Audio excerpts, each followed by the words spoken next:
sonra kuracağımız ürünlere dikkat edelim. Bir teneke zeytin, bir teneke ayçiçek yağı, bir torba makarna, bir torba toz şeker, bir torba mercimek ve bir torba pirinç olacak. Eksik fazla olmasın, ona dikkat edelim. Bir torba da bulgur olacak. Evet, bir de bir torba bulgurumuz var. Ama şimdi siz koymayın.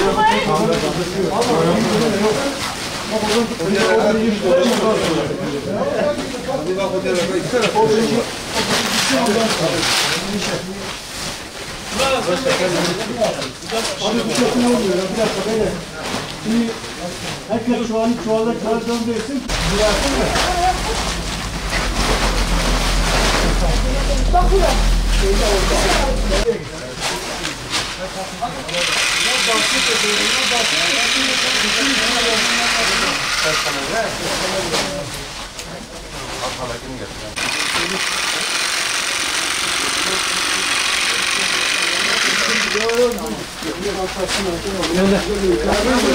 Hemen.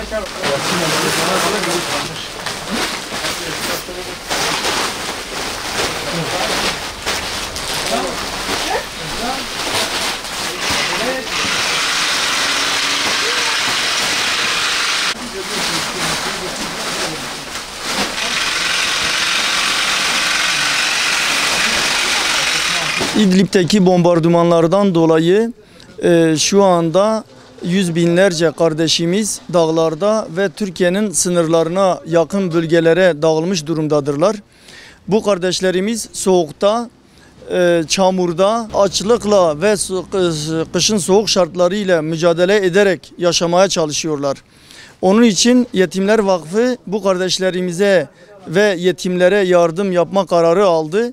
Şu anda 16 tondan oluşan muhtelif gıda malzemesi, 500 adet battaniye ve çocuklar için kullanılmamış bot ve mont yardımlarını gönderiyoruz. Bütün hayırseverlerimize ve emeği geçen kardeşlerimize teşekkür ediyoruz. Yardımlarımız devam edecek. İyiliksever halkımızın yardımlarını bekliyoruz.